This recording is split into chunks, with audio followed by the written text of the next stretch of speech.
นี่เด้อกองร้อนบ้านนี่เด้อกองร้อนบ้านก็เอาเงินบ้านสี่ข้อก็กินน้ำกินไหนแหละเพื่อนนั่นบ่ให้พอกีบนี่นะไม่เมื่อกี้นะค่อยบ่มีเงินคือค่อยว่าบ่มีเงินแล้วค่อยให้ตอนไปแล้วค่อยให้20,000แล้วเจ้าจะเอาในไหนอีกโอ้ยม่อยไทยคนเฮ็ดจังได๋ไทยคนนำกันบ่มีไทยคนลองนำเลยค่อยบ่มีเงินให้ค่อยให้20,000เขาเอาตอนเขาไปแล้วบัดตอนออกมาเขาจะได้อีกเขาว่าเพื่อฮู้กัน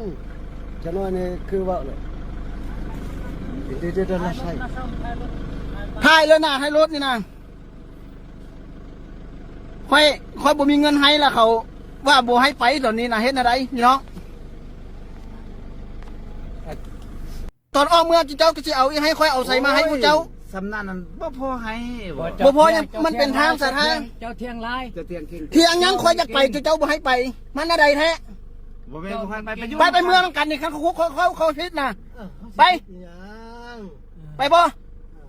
ข้าค่อยพิษนี่คันว่าเจ้าบ่ให้ไปนี่ค่อยมาในกายโมงกายยามนี่แม่นแต่อันนี้มันยังอยู่ในอันนั้นบ่ทันฮอด12 โมงกลางคืนเอาบ่แม่นค่อยกับคนลาวคือกันบ่แม่นค่อยบ่ฮู้กฎหมายบ่แม่นพีษโคก็กินน้ำกินขอเจ้าค่อยบ่มีให้ค่อยมี20,000ให้ตอนจะค่อยไปแล้วเจ้าก็ปล่อยค่อยไปแล้วบัดค่อยสิกลับจะได้300,000 400,000ค่อยเอาใส่ค่อยกับประชาชนคือกัน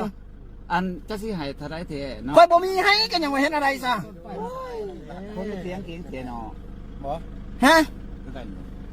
เอาจะได้เงินค่อย300,000ค่อยบ่มีให้ค่อยเอาใส่มาให้300,000 400,000สำนักจะเสียเด้อเนาะมันบ่มีกันยังว่าบ่มีไปนอนนำกันเด้ออยู่นี่เด้ออ๋อนี่ก็สิไปลงก่อนอันนี้ก็สิเราเรื่องอยู่กัน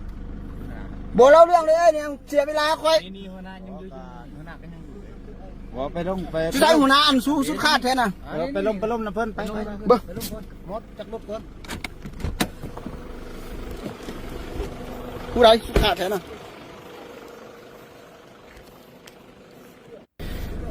ก็ร้อนบ้านรัดก็ร้อนบ้านรัดให้เสียเงิน300,000ว่างามเพิ่นว่าบอกบ่ให้ไปบ่ให้ผ่านทางนี่คันบ่เสียเงิน300,000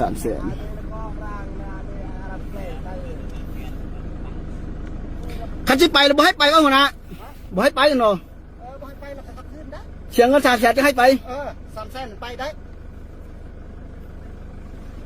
ตอนนี้นี่คันสิเว้าให้พวกสะพานมันบ่ได้เด้อันนี้มีแต่พวกปกชาวบ้านดอกสิเว้าไปได้เด้แล่นละบ่ได้จอดได้บอนบ้านมันสั่งนะครับไกลปุ๊บโหลดได้แล้วจริงแม่นแชร์เขาเสียเงินเขาเสียดอกจราจรนะได้กลับขึ้นก็คือว่าแหละ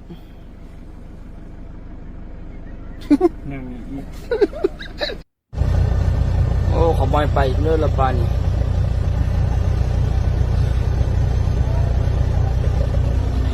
กินอาชิพันเลยดิ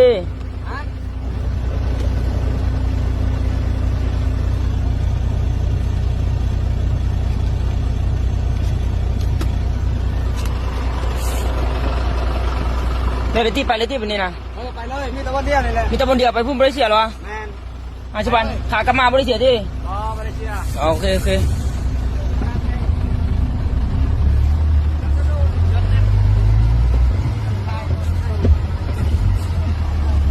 โอ้มานี่ก็ได้เสียเงินไป50,000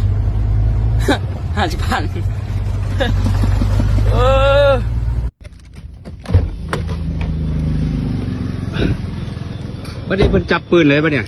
มียังบ่ฮะเจ้าอนุญาตจังซั่นบ่เอามาเรียกอันนี้ก็ลูกค้าของซาลีนี่บ่พวกเจ้ามีสิทธิ์หยังสิมากดรถไฟเดี๋ยวนี้บ่เฮาอันรับคำสั่งจากหัวหน้าหัวหน้าเจ้าเป็นไทยสั่งเจ้ามาหัวหน้าเจ้าเป็นไทยเดี๋ยวเฮาสิโทรหาโทรมาเอาโทรมามีสิทธิ์หยังมากดรถเนี่ยมีใบอนุญาตบ่เขาเบิ่งใบอนุญาตมีบ่เดี๋ยวนี้น่ะคันนี้เจ้ากดบ่ได้กดนั้นเจ้านำขึ้นมาถึงตัวมากดรถไฟคันเฮ็ดแล้วเฮ็ดให้มันเทิงสิเฮ็ดอ่ะว่าโทรเบิ่งหัวหน้าของเจ้าโทรมาอ้ายมึงพิดหน้าฮัลโหลทักทายสบายดีเด้อแม่พี่น้องสาวยูทูบเบอร์ทั้งหลายก็มาพบมาพอกับส่องบ่าววันใจบรรณาเส้นเก่าเส้นเคยพี่น้องก่อนอื่นอย่าลืมพี่น้องกดไลค์กดแชร์กดติดตามส่องให้เด้อฝากเป็นกำลังใจให้ส่องบ่าววันใจได้เติบโตให้แน่พี่น้องเลย ทักทายอีกครั้งสบายดีสำหรับคลิปนี้ก็อยากจะมาถามพี่น้องสาวสปปลาวเฮาบ่ว่าจะเป็นพี่น้องที่อยู่ต่างประเทศโดยเฉพาะคนลาวที่อยู่ต่างประเทศแล้วก็อยู่ในประเทศ หรือว่าอยู่ในประเทศลาวรู้สึกจังไดที่ว่าได้เห็นคลิปนี้ออกมา ตอนนี้ก็พี่น้องหลายๆคนได้แชร์ได้ก็ดราม่าแต่สำหรับข้อยอยากจะถามว่า พวกเจ้าได้เห็นแล้วรู้สึกแบบใดกับคลิปนี้ที่มักเป็นแบบนี้หั้นนะข้อยเชื่อว่าบ่แม่นแต่อ่าบ่แม่นแต่ป้องกันบ้าน แต่ว่าถ้าเกิดว่าเป็นคนที่เอิ้นหยังที่เราบ่กล้าถ่ายลงหั้นนะมันก็มี แต่ว่าบ่กล้าถ่ายลงเพราะว่าถ้าเกิดว่าถ่ายไปก็คือนั่นแหละ คือทุกคนได้เห็นนั่นแหละ ประเทศเรามันแต่อันนี้เป็นของเอิ้นคนในบ้านคือทางลาวเอิ้นของร้อนบ้านทางลาวเอิ้นของร้อนบ้าน แต่ว่าทางไทยนี่เอิ้นหยังวะ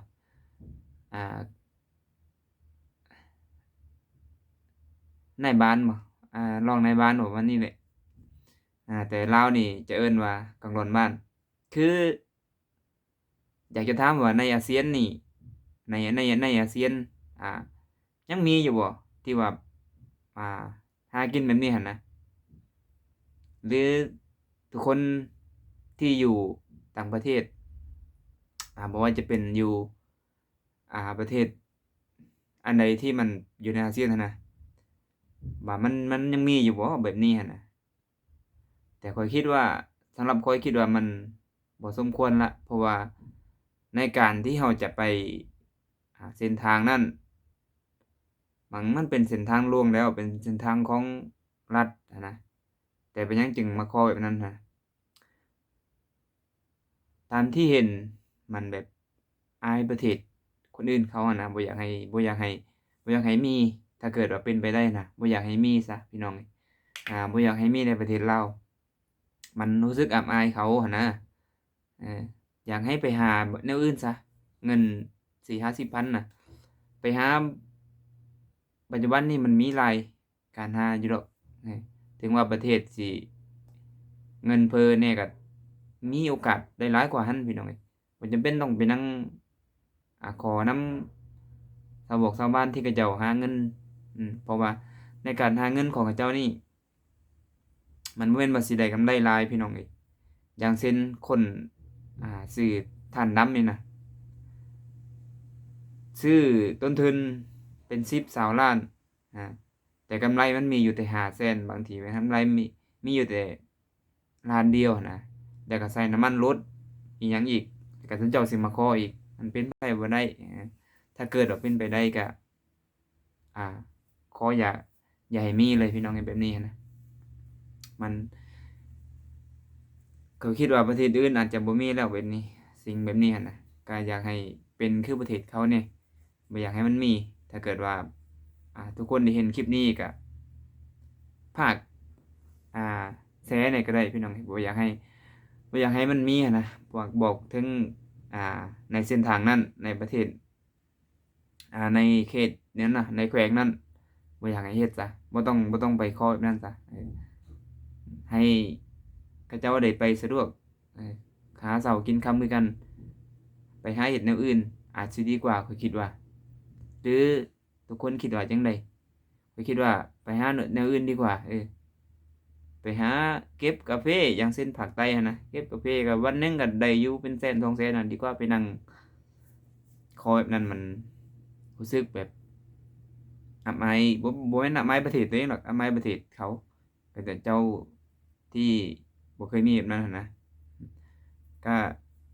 นั่นแหละพี่น้องถ้าเกิดว่าทุกคนได้เห็นคลิปนี้ทุกคนคิดเห็นจังไดว่ามันยังสมควรมีบ่คือกันกับประเทศคนอื่นบ่นะก็บ่อยากให้ทุกคนช่วยออกความคิดความเห็นให้กับช่องบ่าววันไสให้แหน่ว่ามันยังสมควรเฮ็ดบ่หรือว่าบ่สมควรแล้ว บ่อยากให้มีแล้วคือข้อยนะแต่สำหรับข้อยก็คิดว่าข้อยอยากให้มีแล้วพี่น้องเอ้ยเรื่องแบบนี้นะมันบ่แม่นแต่อันนั้นแหละในบ้านนั่นแหละบางทีอาจจะเป็นในเส้นทางใหญ่ๆแต่ว่าทุกคนบ่กล้าถ่ายลงนั่นแหละแต่พวกเราก็ฮู้กันดีนั่นแหละก็สำหรับคลิปนี้ฝากไว้เพียงสำนี้ซะก่อนเด้อพ่อแม่พี่น้องเอ้ยก็ขอกล่าวคำว่าสวัสดี